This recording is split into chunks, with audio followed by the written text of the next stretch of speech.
Hi everyone, it's Roger here from What's on Disney Plus, and welcome to this week's live Q&A. So big hello and welcome to everyone joining either live or afterwards, and a big hello to everyone that's in the live chat, all the YouTube channel members. So I can see there we've got a few people. We've got Miles, we've got Keenan, we've got Matt, we've got Bubba trolling, we've got, I think that's everyone so far. So big hello and welcome to all of you.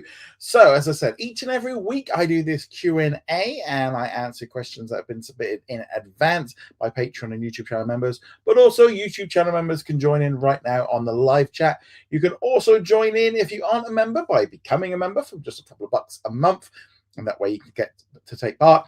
You also get to have a weekly video where I do exclusively just for Patreon and YouTube channel members, where I talk about a new film or a show.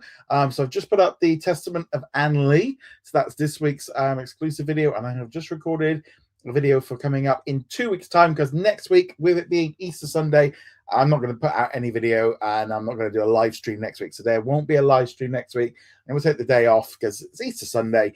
And if the supermarkets have to close, I think it's probably a good idea that I have a little bit of a weekend and just have a bit of a break.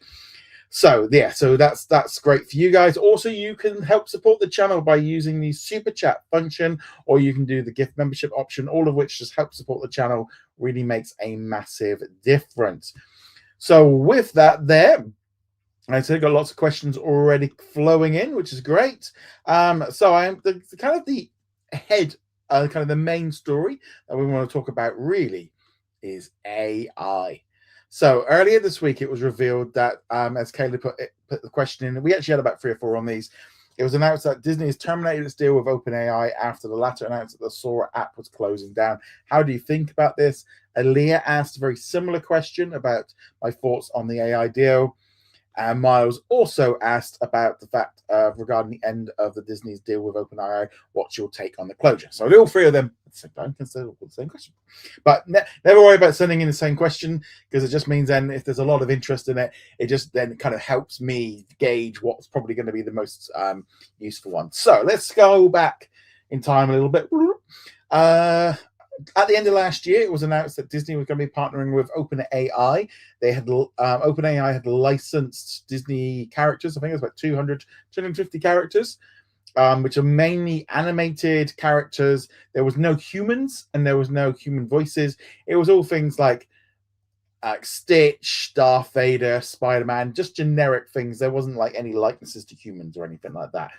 So they were going to include that in the Sora app, which was an app to create user-generated videos. As part of the deal, ones that were used with them, Disney could pull them out, and if they were any good, they would pop them into Disney Plus. That was the plan, and Disney wanted to kind of include that into its new VERTs, the vertical video option.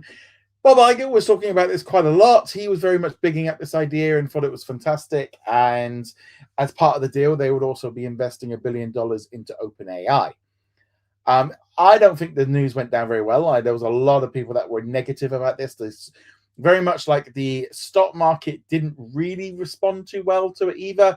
Generally, the only reason everyone's bringing up AI is generally just to bump the stock price, because if you put AI in front of everything, people will buy it because they think it's going to be this next big expansive thing. But I think the general audience was not really excited about the idea of having AI slop added into Disney Plus.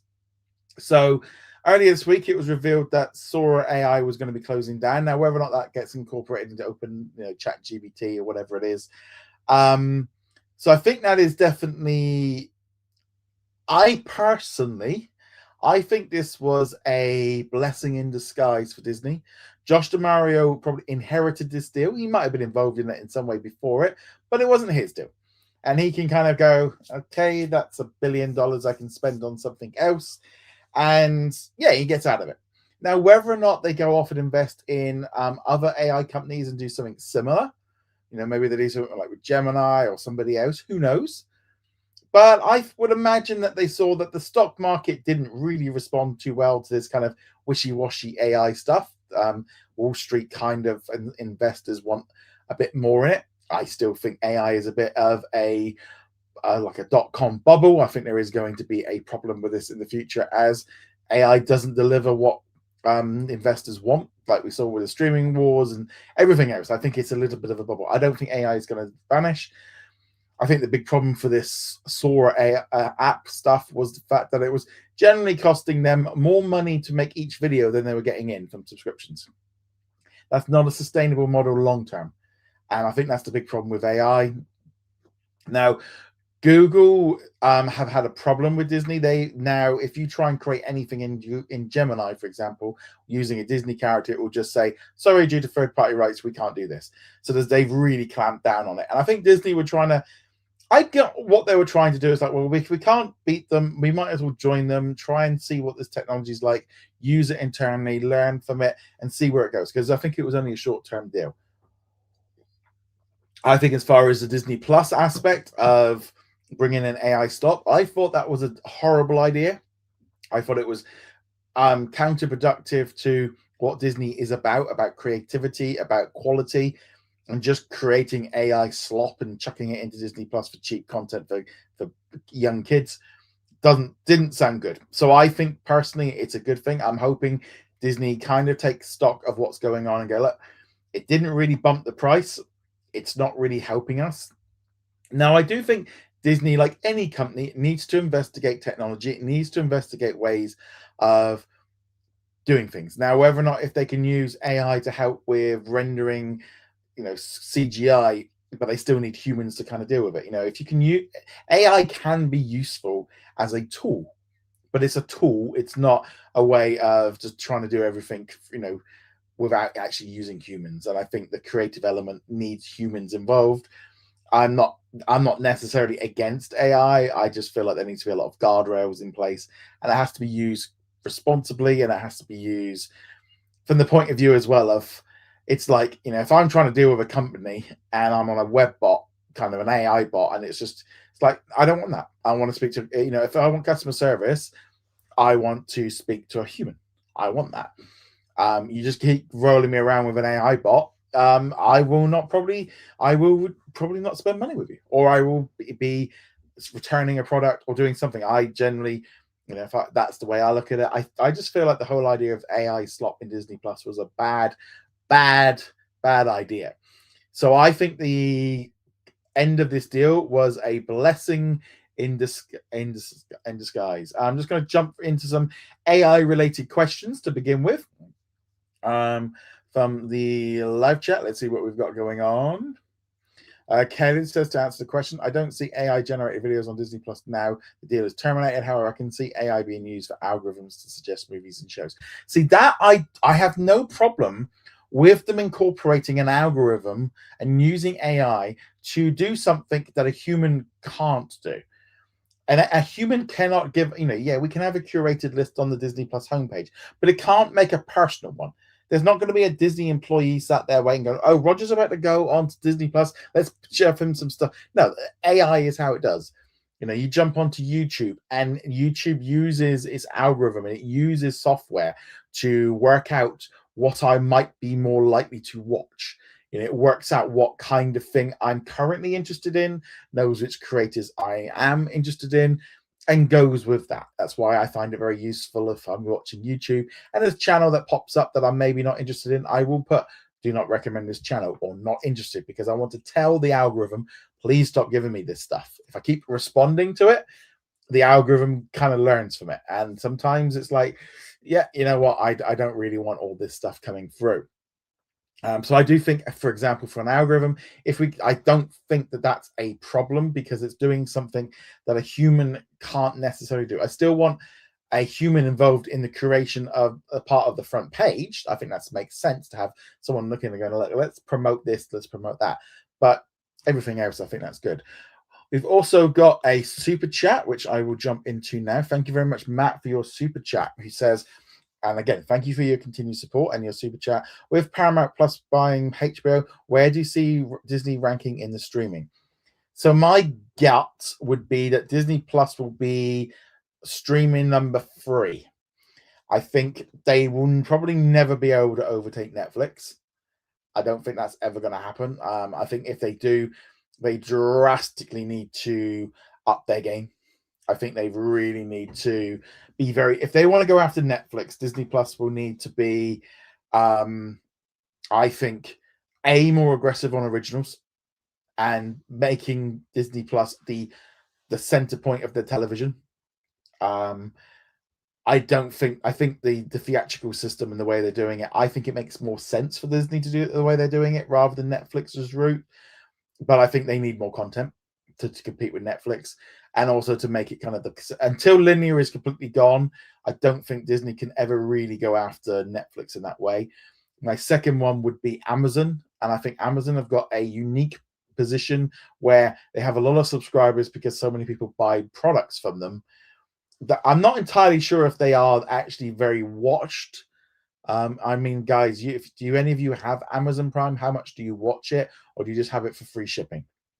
I don't have Amazon. I stopped buying. I buy the odd thing from Amazon. I'm not against buying from them, but I very quickly realized. I think obviously like during the pandemic, you had it and you had watching TV and you're getting everything delivered. It was great, but I very quickly realized the prices were starting to creep up. That I wasn't really saving a huge amount of money, and yeah, the kind of things that I want to buy generally weren't kind of sometimes you get some special stuff. So like, yeah, I'll buy from them, but a lot of it just for me. So I think it's going to be Disney would be number 3. But let me know. Again, thanks for that. Thanks for that support. Going back to the AI situation. Matt says he can't tell if it's real or fake. Yeah, there's a lot of that. There's a lot of this stuff. I would always say along the lines of, if you think it's fake, click hide real or hide. Send the algorithm a message. I do this all the time on Facebook and things. If I get like whales where they were like taking off bits of the barnacles, it's like, I don't want this, get rid of it. And I think I did notice on one of them the other day was, you actually, when you've got to fill in the form of why you didn't want it, you can say like it's AI generated, and I want to send a message to the AI bots that I don't want this stuff. So I think there was one earlier of like a dog, a bulldog suddenly got in a panda suit and then went down some snow. So no, I don't want this, get rid of it. There is another thing as well of look to see if it sounds too good to be true, or if it doesn't just feel right, if there's something about it which doesn't quite feel authentic. Like I said, I would personally hide it, unblock, hide the creator, just send a message to the bots that you are not interested. Again, I'm just going to keep on the AI content just to begin with. Babatron says, I might watch a few shorts of AI, but it's just a little gimmick. I think it's very much that.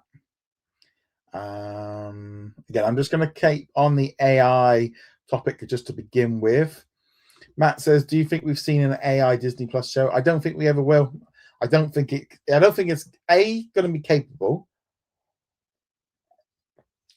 I also feel, I think the tide of the audience will shift that they're going to get, I think the audience is going to be like, it's not going to pass the sniff test. And I think it's going to be like, no, I don't want this. I don't want this like soulless meh. Babak says, did Disney lose money in this deal? I don't think so, because they were being paid from OpenAI for the licensing, and they were investing $1 billion, and I don't think that had gone through. So I mean, it doesn't make them look that good with the whole thing, but I don't think I think they probably came out ahead. Babak says, I think using AI to make stories for personal use isn't a bad idea, but I think using it on Disney Plus is a bad idea, like being able to make bedtime stories for kids. But there is that kind of thing, isn't it? Of, well, who makes the bedtime stories for kids? You have, graphic novelists. I have a friend, she does graphic art for children's books. So therefore she's like losing job to AI because of this stuff. Just creating a story for your kid for evenings, like, buy a kid's book, make your own up. Add an element of creativity in it rather than just some random slot that AI has put together.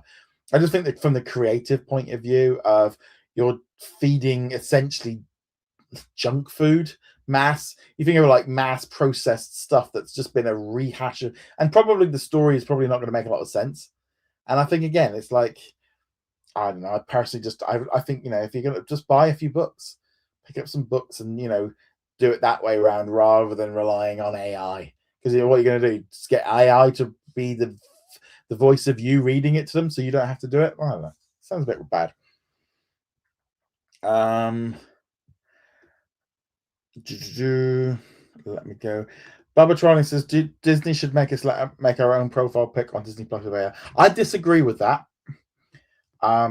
Maybe if they can make a cartoon version of you, maybe like a Pixar, like a Disney animated version of you, maybe. But I think they have to be very careful. The minute you start putting these tools into the hands of the public will make stuff that's not appropriate. And I think that they have to be very careful with that myself. Bubba Trolling says he only watches Prime Sport Video for sports. I think there's a few shows on there that I do want to watch. I do want to watch some of the new seasons of The Boys and the new season of Fallout Season 2, because I managed to watch the first season on YouTube when they put it out for free. Okay, let's just carry on then with some other questions. Bubba Trolling says, do you think that Disney will use artificial intelligence to make Disney Plus more profitable and get more advertisers to buy advertising space rather than gimmicks like AI generated video? It's going to come down to the audience. If the audience watches this stuff, advertisers will that's why they're doing it. Advertisers will be wanting to get money on it. If the audience isn't interested, the advertisers aren't going to be there. Using AI to put the correct adverts in place for certain people, that's different. That's where I think AI can benefit Disney, and it can be used as a tool to make our experience a little bit better. It's like if Disney Plus realizes, okay, so you are in this location, so therefore we can feed you adverts for your area. If there's a garage or a radio station or something like that's promoting in your local area, it makes sense for AI to be able to work that out where you are and do that. Maybe if you engage on, if you've been on a Disney trip or something like that, it makes sense to show you more adverts for Disney World and Disney Cruise, etc. There is elements that they could use that. If your Disney ID, if you go like, this guy goes to Disney every year, let's keep showing him Disney trailers. That would make more money for us than I think. I think there's elements of this which can be used again that a human couldn't do. So that's what I think on that one. Babak says, should Disney live stream all of its red carpet events on Disney Plus? No, I don't think so. I don't see the point myself. I think red carpet events are something of the past. I think it's probably time to let some of this kind of go. You have a red carpet event where the celebrities turn up, they take some photographs, and then they go in and they say, they wave to everyone that's there. I have been to some premiere events. I went to Thor: Love and Thunder. I've been to them and I've seen the red carpet and I see what happens there. But I also see how it is just one big marketing thing, and they put all the celebrities that go, and everyone, all the influencers, all getting their photographs taken in front of it. And I've done it. I've been there. I'm at that point where it's like I've done it. I know kind of how it works, but you can tell that no one gives a hoot. I can tell you that when I do an article about a new premiere and I put some pictures up, hardly anyone reads it. I just kind of do it because it's like a part of the process of to promote, for what a new show or movie coming out. No one really cares. And the videos of it, the interviews with them. Are you watching them on YouTube or anything like that? You might get the odd one that blows up on your feed, usually because they're talking about something. They get asked a question that's not related to the film that's a bit funny, or something bad happens. The only time you're ever really seeing those videos is when something doesn't happen the way it should do. If they kind of go, so how were you? And what do you think about this movie? It's amazing. It's like, it's all fluff. I just don't think red carpet events are really there. Keenan, you said, do you think Disney should release foreign language Disney Plus original series in the US? Yes. They are doing it more. Pretty much nearly all the international originals now seem to be getting a Disney Plus release in the US. All the Korean stuff, a lot of the European stuff now, you guys are getting it at the same time. You get it globally, and it now seems to be going on Disney Plus and Hulu. That seems to be something that they have shifted to. Kelly says, I only watch the red carpet pics through message boards. Don't see a live performance on carpet on. Don't need to. It's just, I don't think there's any point of it. Matt says, do you think they're making an AI character for Disney? I don't know. I would hope not, but I would imagine they could do. Keenan also says AI is basically used in animation. It is used in animation, and I think, but there's a difference of where it's being used. If it's being used to generate the scene by scene, and it kind of works out how the body flow, but I still want a human being able to go in there and edit it and create it and look over it. Let's go through some of the other questions that we've got in here in the live chats. Let's see what we've got. Babak says, what do you think about Josh's first week as CEO? I mean, it was all right. He did what he needed. He had a couple of kind of stinkers to have to deal with. I think that obviously the AI thing didn't look good. Epic also was a bit of a thing. So if you aren't aware, the people that create Fortnite Epic Games fired about 1,000 people this week and have basically said that Fortnite isn't making them as much money as it used to, and they are going to be closing down some of the features like rocket racing, I think the festival, and some other versions. I think the whole idea of trying to turn Fortnite into some weird game like hub where all the games are available within there, I didn't mind it. I mean, I played a little bit of rocket racing in there and I thought it was okay. Wasn't a big fan of the music festival thing. I mean, I did have Guitar Hero back in the day, but didn't really feel right. I think it's very noticeable, obviously, like the Lego version seems to be doing very well. I did like the Fall Guys. I'm surprised they didn't kind of put more of that in there. I just think the trouble is this zone for growth of just everlasting, get more money, get more people, get more money, get more people, get more money. That was never going to be able to keep that going. You also had, the pandemic where it grew, but also they got the kids coming up underneath. Do they want to play Fortnite? Is there something else that's more interesting for them? That's the problem.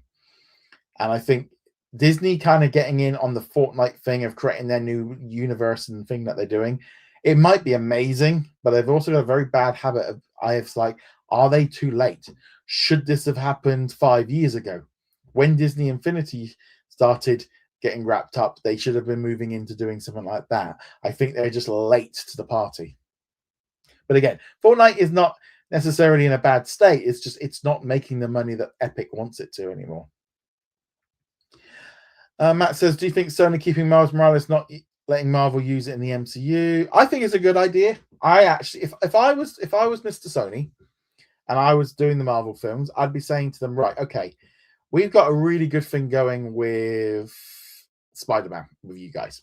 So let's let you do what you do with them. You deal with everything and you just give us some money. Let you deal with it. Yeah, you distribute it. It's part of yours. You're in control. However, we would like to do Miles Morales and we want to do our own version of Spider-Man with Miles Morales and keep it away from the MCU. Let us be in an alternate universe. However, I also have another thing of whether or not, and I don't know whether or not right now, would a Miles Morales film reach the audience in live action that the main Tom Holland Spider-Man, like Peter Parker version, would do?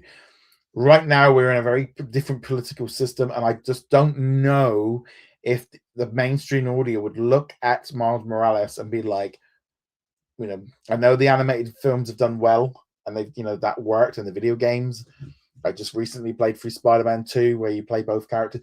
I just don't know if the mainstream audience is it ready for Miles.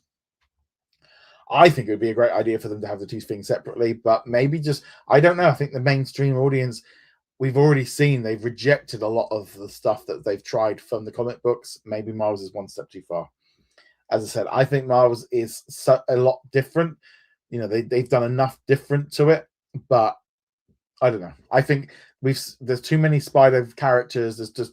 I've never really been a big fan of the Spider-Verse anyway, so I rather just have one version. Kelly says, hi, Sosuna. Thank you for joining us.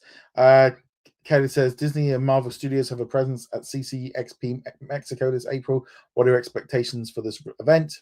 Not a lot. I'll be honest. Was it April? So probably going to be maybe a teaser for the Punisher, a sneak peek at some future episodes of Daredevil Born Again, maybe a little bit on X-Men 97 season 2 and Your Friendly Neighborhood Spider-Man, maybe a little bit about Spider-Man because that comes out in July, but that's it. I wouldn't expect to go much beyond that. You deserve it. Yeah, it would be. My wife definitely is like, you need to turn them off. Kerry says Disney management met with the French President Macron to discuss plans for the expansion of Disneyland Paris. I'm curious, how much does Disney get in subsidies from the French government? I think the government still own. I think Disney now own all of Disneyland Paris. They did a deal many years ago. I think there was always deals in place to have a third park. Europe is going to desperately need some massive boost with the current building of Universal Studios here in the UK. I think Disneyland Paris is going to need some drastic they're putting in this new adventure world and rebranded the theme park, new Frozen zone. Great. I was only talking about this with my nephews today. And we will go, but we're probably not going to go straight. We'll probably give it a good year or so. But I think Disney need to invest more in Europe. And with everything that's going on at the minute, it's like, can't just keep throwing every bit of money at Florida and California. It needs to be spread around the world. And yeah, more money for Paris would be great.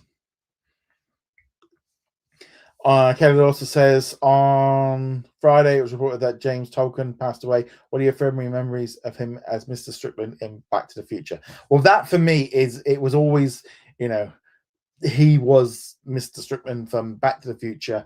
I mean, I am a massive Back to the Future fan. I am a big fan. I don't know if you can quite see it. Where is it? Other side. So down here, we know we got the Lego set. We got our Marty McFly pop vinyl down here. So I am definitely in the. I have a Motorboom Back to the Future T-shirt. Funny enough, I was watching Pointless the other day. The last game was questions about Back to the Future. I got like 4 questions that were pointless. So I'm full of useless information about Back to the Future. So for me, yeah, he will always be, Mr. Strickland. Let's see what we've got here as well. Kelly says, I do think Josh D'Amaro is getting a grace period from the fans. Looking back, Bob Chapek never had a grace period since the CEO during the worst time in the planet's Earth history. He did. He definitely came in at a bad time. And he did. I mean, Chapek also got a little bit of a grace period. I think the fans were not as happy about Chapek coming in as they are. Josh is a lot better at being on stage. I know when I got to see him on stage at D23 in 2022, he has a charisma. He has a much better personality. And I think he's got a little bit of warmth to him, that what you need from someone at Disney. You've got that thing of he can sell you on the dream of, what Disney is. And when he talks about the magic, and he has a much better way of telling it. Chapek it always felt like he didn't really believe it. Whereas Josh feels like that, it's part of what he does. I just think I think he's just much more. I think they're gonna learn so much from what went wrong with Chapek to work out what to do right. I think he is going to keep things similar, keep things steady. I think he's not going to rock the boat in the same way. I don't think Disney want that. That's why they did go with him. And I think, Iger's just came back and repositioned the boat to be going where it's supposed to be. They're not going to want to make any big changes. And I think they're going to invest a lot more in parks, which is what he's going to, and the fans are going to like that. The fans are going to blame. Josh is now the guy that you blame for everything. If you go into the theme park and you go into the toilet and you've discovered that they've run out of toilet roll, or the soup or the soap dispenser is empty, he gets the blame. You go in and you didn't like a TV series, Josh gets the blame. You buy a product and you didn't like it, he is going to get, if there's a queue at the park, it's his fault. He is going to be the full guy, and he gets the blame for everything, regardless of whether or not he's had anything to do with it. And he just is going to have to get used to being that. Iger's was, he was doing very nicely when he came back. A lot more people were skeptical, but also the world has changed since that. So I think he is going to have a grace period. But I also think he's got a better way. Josh's probably going to have a much more, I think, better engagement with audiences. I think he's going to be listening to the fans a lot more. And I think he's going to have his ear and be maybe a lot more PR savvy and be able to just be a bit more friendly with fans. And I think that's what he needs to do. Bubba Tron says, should Disney acquire Roblox? Probably not. I think there's a lot of problems with that app. I know it reaches a big audience, but there's a lot of parental control problems with that one. Miles says, could Dana Walden, Disney's new president and chief creative officer, will be making an appearance at CinemaCon? Well, I would hope she probably would do. And do you think Alan Bergman and that will be also at the CinemaCon? Yes, because CinemaCon's important. They need the cinema partners. Again, CinemaCon is more for the cinema owners than for us, but I would 100% expect to see Josh and her there.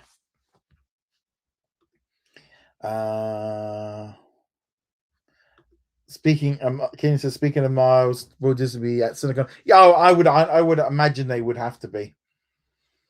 Matt says, what do you think of Chris Bergman getting Disney Legends? I'm gonna be honest, I'm gonna have to Chris Bergman. I have gone completely. Who is he? He is an American sports. Okay, not gonna lie, I had no idea who he is. He's been on ABC since 2020 and has been on Sports Center since 1979. So he's been with ESPN for a long time. So yeah, give him the award. I'm not gonna lie, I have no knowledge of him. I didn't even know who he was. I get not a sports guy, and yeah, so that's definitely it. Okay, let's jump back into some of the pre-done questions. Let's see what we've got here. Miles says, would it be a good idea for Hoppers to make its Disney Plus debut over the July the 4th weekend so it doesn't overlap with the theatrical release of Toy Story 5? I would probably say no. I would imagine they will want to get everyone out to go see Toy Story 5. That would be my guess. And Hoppers release date was 6th of March. Days from 6th March. So June, I think I wouldn't be at all surprised. I mean, what's the box office for? I haven't heard anything about Hoppers for a while now, actually. So Hoppers is currently sitting at 250 million. So it does look like it's kind of running out of steam. I mean, they've got Easter.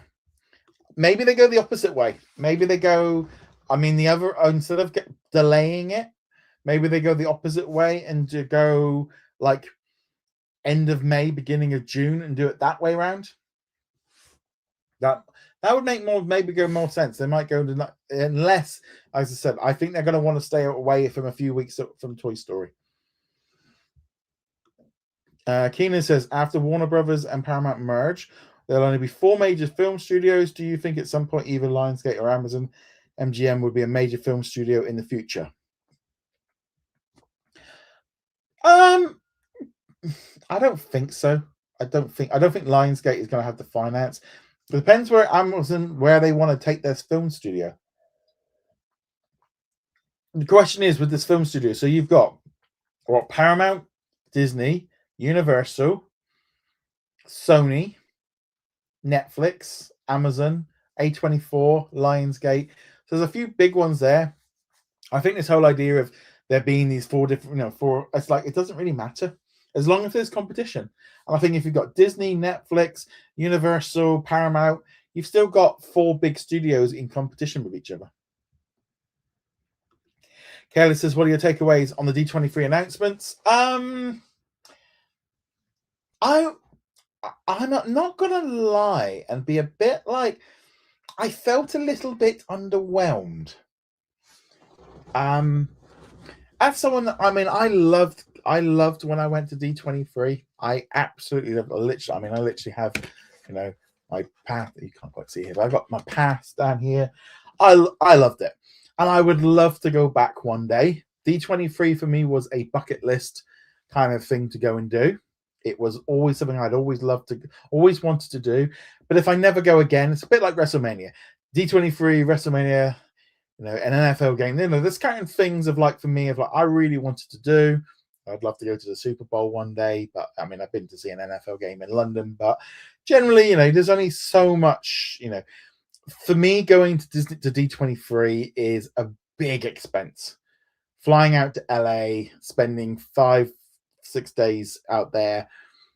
I'm not gonna lie, the changeover to having the main shows in the evening was going to be a big problem for me from the point of view of I was going to have to get there a few more days earlier to get my jet lag, because whenever I go out to America, it takes me like 3 to 4 days before I can stay up past 6 o'clock, because my body is wanting to get up at 3 o'clock in the morning. So that was a problem. I just looked at at it. It's like, okay, one night for entertainment, and it's like, okay, we're probably at a point now where that entertainment is going to be probably 70 to 80% movies and Disney Plus shows. There's probably not going to be a lot there. We're just not in that zone anymore where Disney Plus is going to be the centerpiece in that entertainment thing, because the movies they're all going to theatrical. They are less shows. We're not in the era. They're not going to sit there and announce 5 new Marvel shows. They're just not going to do that in the same way like they used to. So there's going to be other panels and stuff there. I mean, I'd love to go. And if Disney would like to invite me out there, I would go without a heartbeat. I've already penciled in and scheduled the 3 days off to make sure that I can completely focus on coverage. But there wasn't anything there which kind of got me excited. There's nothing there which jumped out to me as the Legends show. I think closing it makes sense from the point of view of from Disney's idea. I think you've got a few big headliners in there, The Rock, Anne Hathaway, etc. There are some big heavy hitters in there, which is great. And I think but I do question, do you really want to go? Do we need that in an arena? I mean, I know more people can go see it, but the main ones is, the park presentations and stuff are going to be fantastic. I think they're going to really go heavy. Josh is really going to want to make an impact this year on it. I don't know. I feel like we're in a different era of D23s. We're not in the era of the 2019, the 2020s, 2022. That kind of era is gone. Now it's much more. There will be some big announcements, but my expectations are a lot lower. A lot lower. Caleb said, Keenan said, yeah, Caleb a bit. I'm not surprised that Chris Berman is headlining, since he was the coach at Icon for Sports Fan. I do find it funny that The Rock got the Disney Legend before the Hall of Fame. Well, I'm guessing he didn't want to go in the Hall. He probably doesn't want to go into Hall of Fame until he's he wants to make sure he's not active. It would make sense. I'm because we got AJ Styles. Is John Cena going into who is the Hall of Fame shit? I know it's Hall of Fame 2026 WWE. Are they putting Cena in? I can't remember who's going in. So this year is Demolition, Stephanie McMahon, and AJ. I'm surprised that I am just very surprised that Dennis Rodman, Sid, and Bad News Brown. Yeah, I'm surprised they didn't put John Cena in there, but maybe he wants to get a little bit older. And it's the same thing for The Rock, really. Miles says the late May, early June would be better suited for the Hoppers. I think it would just allow them to get it out before Toy Story. And I think it's ran out of juice. It's got Easter, so it's still got the main couple of weeks. If it can hit 300, it'll probably be good.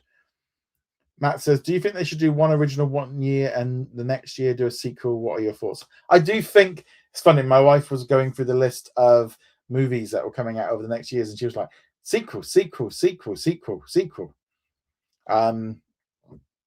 So yeah, it does feel a little bit like I think they should mix it up a little bit more. I do think it's a very, very heavy for sequels and franchises. I think they don't they're not taking a lot of risks. It's all very safe. It's all very safe.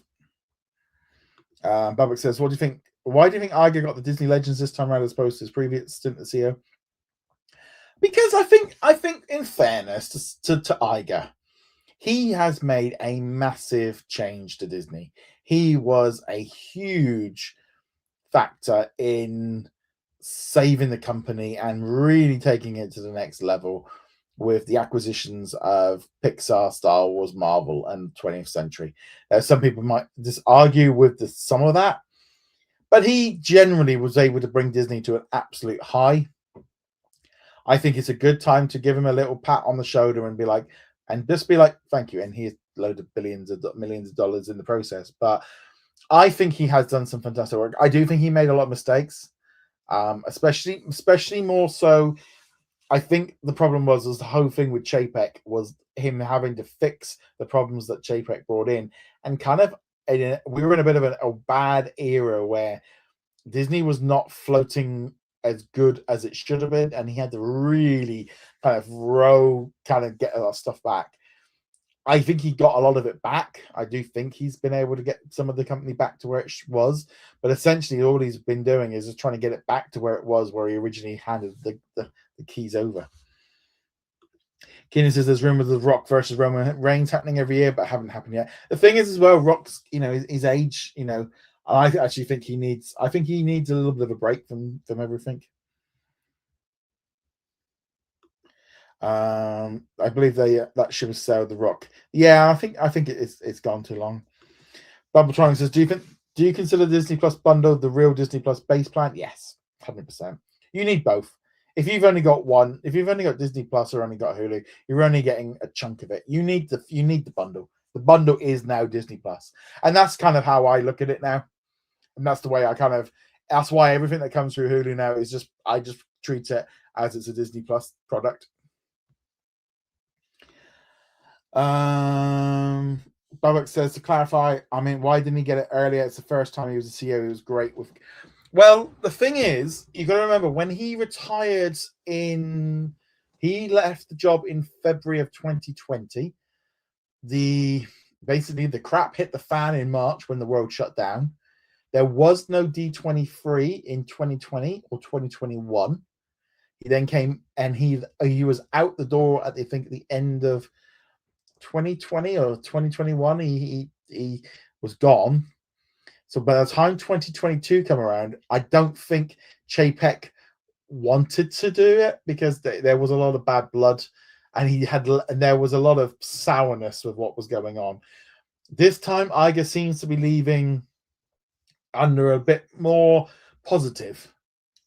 It doesn't feel like, he came back, he's done what he's needed to, and he's passed the baton on. He's left the company in a better place than when he came back. And, I think from that point of view, he did his job. And there is going to be people that complain about stuff, but there's going to be people who he is a bit like a politician. Nothing he does is going to be great for everybody. Elias says, I think they should have waited until Iger was completely gone from Disney. He's still there as a senior advisor, yet maybe this is Disney's way of saying to him and us that he will be 100% gone soon. Yes, I also think, he's in his 70s. I don't know what it is about, and I don't know if this might be a bit more of a thing here, like in the UK, but when someone's like in their 70s, we kind of look at them and like, okay, so you're retiring? Yeah, you're gone. There's a kind of thing of you don't get, you still get people in the power. Obviously, we got the king. We do, but generally, like our retirement age here in the UK is like 66, 67. So anything after that, you're getting your state pension, and it's kind of expected that, you might want to carry on running your business and all the rest of it, but you tend to kind of see most of them. It's kind of an expectation that at that point that you're going to cut back and do a bit less.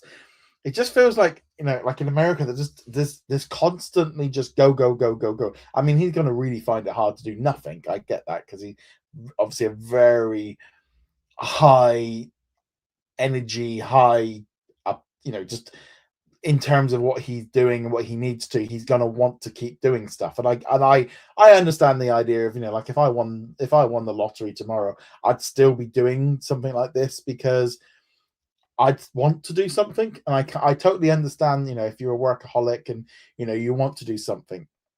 But I find, like, it's like with Catherine Kennedy and all these other ones of, like, oh, well, they're not, it's like they're in their mid-70s. Let them retire. It's the same thing with James Cameron and stuff. It's just like, guys, yeah, let them kind of. It's like a weird thing of, I don't know. You don't seem to want to, the America just doesn't seem to want to let any of them kind of go off, enjoy. It's like Iger's in his 70s. Let him enjoy the millions he's made. Let him go on the yacht.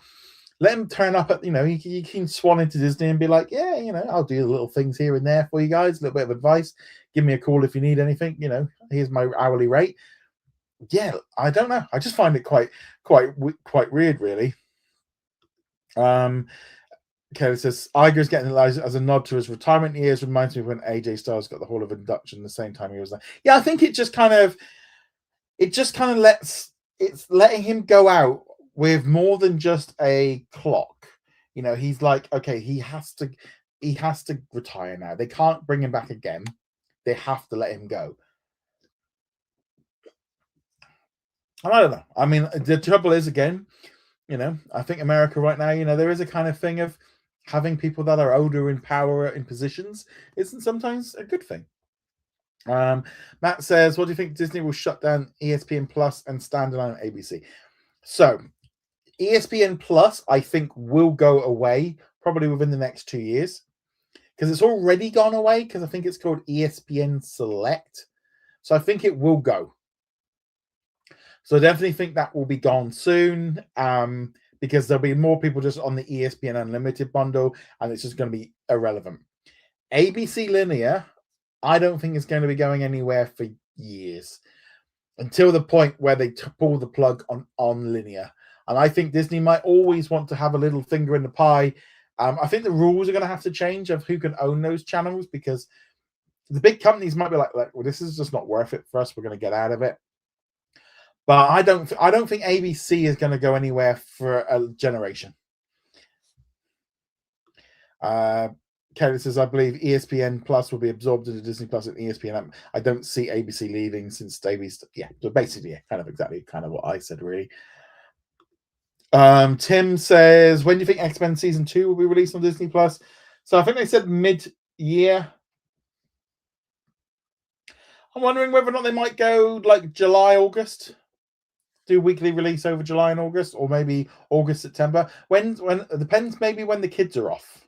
They might try and tie it in with the kids' holidays for the US. Again, here in the UK, we break up at like the end of July, and they have 6 weeks off for like end of July, August. So that's where my brain automatically goes. I think in the US, yours is a lot earlier. Matt says, do you think they should add a Darth Maul collection? It would make sense with the new Shadow Lord series coming. I mean, you could put in there Rebels, Solo, yeah, and you could put in Phantom Menace. So you could put in at least 3 or 4 things in there, which would make sense to do so. Bubba Trolling says, do you think that Josh DeMario would have exited the OpenAI agreement because he wanted to build a relationship with the creator community to get their trust in Disney and him? That's a good question.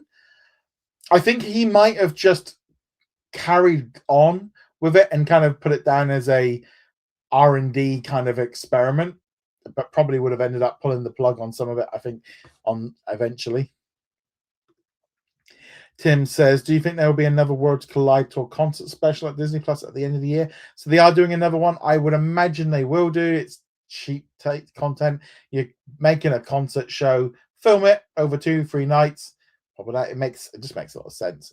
A lot, not only have you got all the expense of putting the show on already covered up with everyone paying to get tickets, it's a win-win. It's a win-win-win. Miles says, what are your thoughts on this year's Disney Legends honorees, including Bob Iger, Anne Hathaway, Jerry Bruckheimer, Eric Goldberg, and Dwayne The Rock Johnson? So let me just bring up D23. I'm going to have a look because in the ones that you've mentioned, I remember them. So I'm just going to have a look. Just announced. So where are we? Read on. Let's see what we've got here. So who was in there? Where was it? Oh, here we go. So Chris Berman, no idea who he is. Apparently, he was an ESPN person, so that's fine. Not for me. Jerry Bruckheimer, loved his films. I think he is a fantastic filmmaker. I've always enjoyed his movies. I like all of the stuff he's done, so I definitely consider him a great. So I definitely think he should be in there. Susan Eghan, I believe she was the voice of somebody from the animated. Well, who was she? Was she Lena? So she was Meg from Hercules. I do believe. I think I did get to see her on stage, and she's been on Broadway, so I think it makes a lot of sense. I think I was able to see her on stage at D23 actually. So she was a really good singer. So I get that, voice artist. I think that makes sense. Eric Goldman, amazing animator, some great stuff. Was lucky enough once to be in a press event for one of the animated series that was coming out, and he got us to draw stuff, and he was just a really nice guy. And I was at that point, obviously, like with it, doing interview stuff, doing a bit more research into him. I do know who he is, and I do think he's definitely deserving of being in there. Anne Hathaway, again, you need a few headliners, because if you're trying to fill out an arena, you need some big heavy lifters like Anne Hathaway and Dwayne "The Rock" Johnson and the Jonas Brothers, etc., to bring in the audience. So you need a bit of both. Obviously, Iger, I totally agree with that. Kim Irvine, not too familiar with her work. Dwayne "The Rock," obviously, definitely for that. Jonas Brothers, okay. I mean, they are very much a Disney legend. They've done a lot for Disney. Makes sense. They're kind of back in the house of mouse with them. I'm a little bit too old for the Jonas Brothers. I never grew up with them, so therefore I don't have a connection with them at all. Lin-Manuel Miranda makes total sense. He has done some amazing work with Disney. 100% he's a Disney legend. And Alan Tudyk, I mean, he has just done some fantastic voices. So I think it's a good lineup. Will I watch the live show? No, I'll go to bed, don't I? Matt says Spider-Man No Way Home is coming to Disney Plus in April the 15th. Yep. Keenan says, when Paramount Plus and HBO Max merge, what do you think the streaming service would be called? Paramount Plus. I think that's definitely going to be how that will be. I don't think they're going to get rid of that. They might just have a HBO section in there. They've already found that HBO doesn't work as a general audience brand. Caleb says, were you surprised that Marvel Studios announced a second season of Wonder Man? Yes, I didn't think they would do. I didn't think they would do that. I thought it was a one and done and we would never see the character again. So I was very surprised to see that happening. Yeah, wasn't expecting it. Tim says, with Disney's Hercules now in the Fortnite shop, is this the start of the Epic's game partnership? The Epic Games partnership has been already in place for years. They've been adding Disney and Marvel and Star Wars characters in there for many years. They finalized the deal many years ago. You're just seeing it now as just like a constant thing. I know that the characters look really good in there. Matt says, what do you think Disney should do to make movies better in theaters? Personally, I think we need more variety. I think we need more original content. I think they are way too reliant on having the same brands and franchises. You want to watch stuff that's a little bit different. They have to invest in the marketing for those shows, and they have those films. And I think that's going to be the key thing: more variety, more choice. I think that's the key thing of just putting out high quality content is exactly what they need. So I think they have to, it's not just investing, big budget stuff, just take more risks. I think they've become very they're just not they're not taking them in the same way. And I get like franchise original. I think they kind of should be doing that a little bit with with some of their live action things. It doesn't feel quite like they're taking enough risks. Marvel and Star Wars is a little bit different because it's like a continuation of one story. So it's not, it makes sense for that. But yeah, I definitely think that's going to work. And last of the pre-done questions, and then we'll be back to the live chat. Baba says, how do you think Josh will be different from both Bobs? I think he's going to be much more inclined to be connected with the fans. I think he's got a better touch on what's going on, how fans are all responding. He's got a much more. He's got Iger's kind of gift of the gab. He's kind of got that little twinkle. He's got that thing that will make him be able to sweet talk people a little bit more, and he's just got a much better personality than Chapek did. Chapek was just he didn't have that in there. Okay, let's jump back into the pre. Oh, Derek, thank you so much for your super chat. Thank you so much for your continued support. Who do you think NBC Universal should partner with? Paramount acquiring Warner Brothers Discovery, and Chuck Norris has passed 2 weeks ago. So I deal with Chuck Norris, great actor in terms of like the type of movies he was in. Sad to see him pass away, but again, the age factor, where he was. I think there's a lot of it as well as with a lot of actors, is we don't tend to see them so much as they get older, and we still remember them how they were maybe 20, 30 years ago. But yeah, Chuck Norris has done some great stuff. With regards to your NBC Universal thing, I think Peacock Comcast has to deal with somebody. Whether or not they try and go after, I actually still wouldn't be. I think if they could do a deal with Paramount, would be a great way of them to really rev up a streaming service. I don't think Paramount is going to be in the mood for that. I think the only real person left really is Stars Lionsgate and A24. They're going to need a little bit more firepower and also maybe just commit to it. I think they're very or go the opposite way. Go actually, this is not going to work. We need to license it. I don't think they will do, because they're still very much dependent on their own cable networks and stuff. But they need to up their ante. I think that's the big thing. But again, thank you so much for your continued support for that, Derek. Thank you so much. Matt says, could we see White Vision next year? Yeah, he's going to be in Vision Quest. He will be in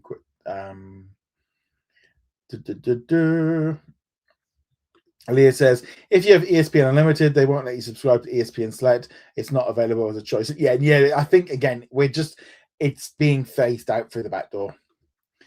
Barbara Trolling says, do you think the CCO is only for Dana? What would happen with the CCO job after she leaves? They'll probably find. They're fine. I think the chief creative officer makes sense. You've got your two division heads. You've got your entertainment guy or person, and then you've got your theme park experiences. I think you need to have that in place. Bell.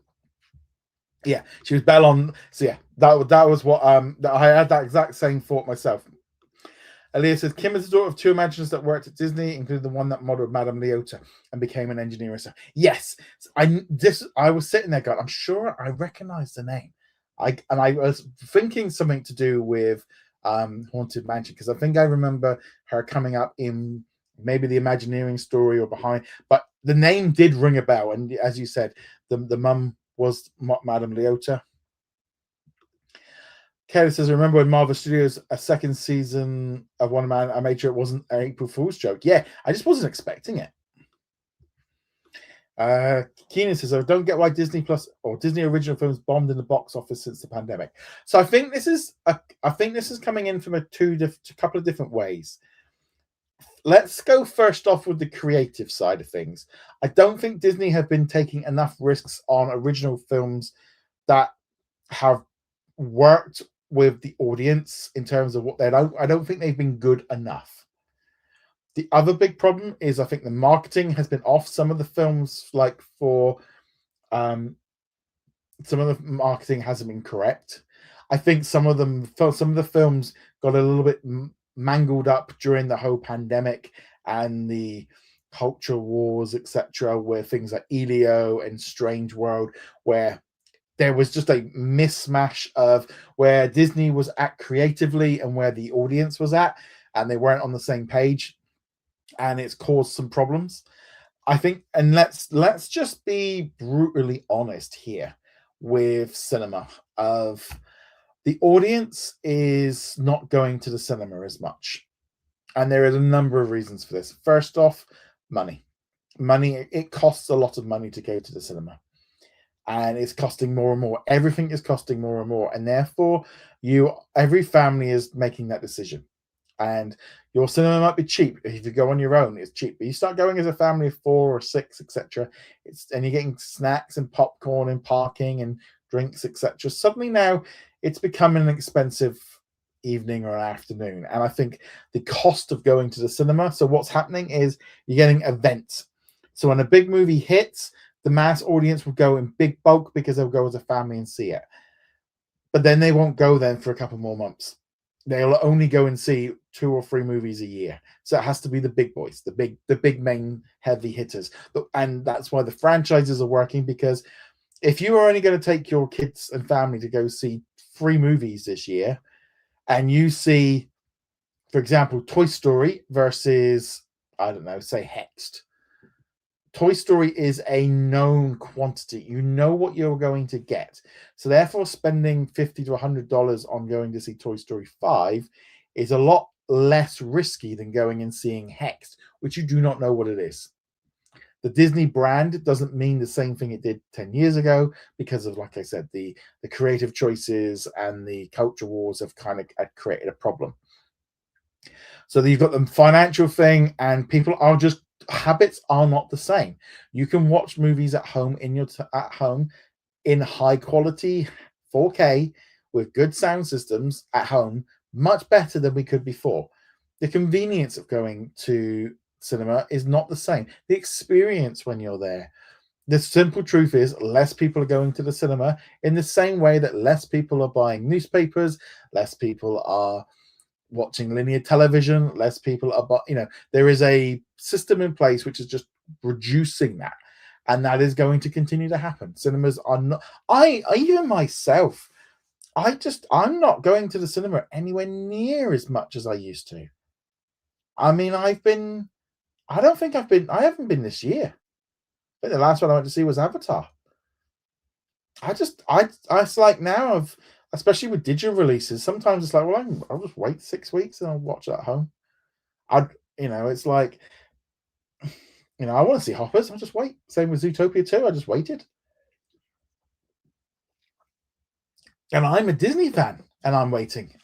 I just, if there's an I will go see Spider-Man, on day one. I do want to go see Mandalorian and Grogu. I'm a little cheesed the fact I think I get off. The week before I'm going to be out in Florida. So I don't think I'm going to get to go to the cinema there. But usually on the Disney cruises they put me. I think I'm a little bit early for Mandalorian, so I'm not going to be able to watch it on the ship. Elias says Kim's parents were Harvey Toombs and Lita. They sound like Batman villains, and slightly corrected. Harvey was an animator who worked with Walt. Leota was with animation. Cool. Kayla said to Keenan, ever since the pandemic, box office results are very much a crapshoot since it's very unpredictable to the timings of the release and how it runs on vibes. Yeah, and also is like how the younger audiences are going to cinemas less as well. Kayla says, I believe Spider-Man will be a big event since Tom Holland has a hiatus acting, and the absent makes the heart grow fonder. Reminds me of when Papan when SRK ended his break. I do think that you're right. That I think Spider-Man's going to be the big one of the year. I think that's going to have a lot of people wanting to go see it. Again, Spider-Man, Hulk, Punisher, big. I don't think it's going to hit $1 billion though. I think it will be 700-800 million.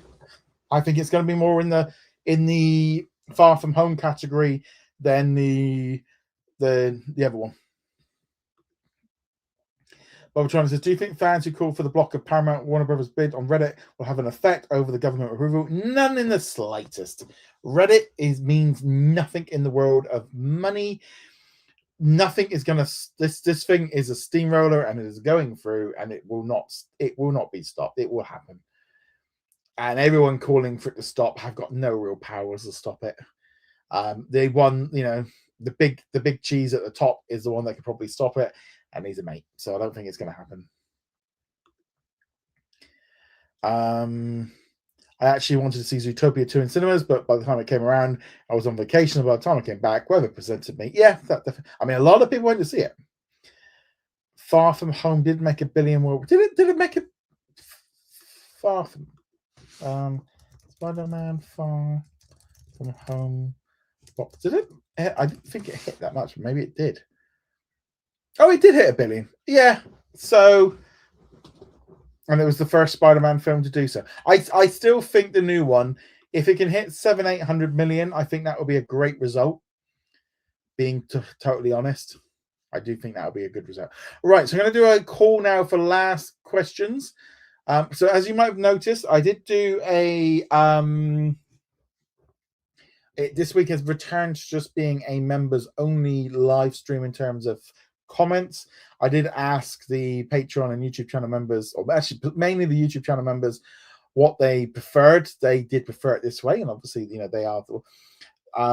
I will probably keep the live chat going just as members only, but I will open it up more often. I think I will do that one. But it's also a lot easier on me to keep track of what's going on with it being members only, and I have less problems to deal with in terms of spam and blocking people and other problems. So it's a little bit easier on me, and it's a good incentive as a nice little bonus. As I said, the idea of the Q&A was always going to be for the support of the Patreon and the YouTube channel members. That's what the show came about from. That was where the idea came from. Originally, the idea was that it was going to be just for them, but I decided I would rather have more people be able to watch it, so I put it out to everybody. I think it does seem to work as the way we've been doing it, so that's going to be the plan to continue as we do. But I will try and throw in some more open ones more regularly, just as a heads up. So are there any good plans for Easter? Yeah, so I'm not going to be I won't be doing a live stream next week. I've decided, it's Easter Sunday. Not really, I don't think we're not planning anything. But I think a lot of people are going to be busy, and I think it just makes sense sometimes just to have a little bit of a off week. So I do think this has worked quite well. So as I said, I will be back for another live Q&A in 2 weeks' time. There will still continue to be new videos coming out each and every day this week. The current scheduling seems to be working with one a day. But again, big thank you for everyone. Remember, go check us out over at whatsondisneyplus.com. Like, follow, and subscribe. And a big thank you to everyone. A huge thank you as well to Matt and Derek for your super chats. And with that, thank you very much. Hope you all have a fantastic Easter. And I shall see you later. Tally ho.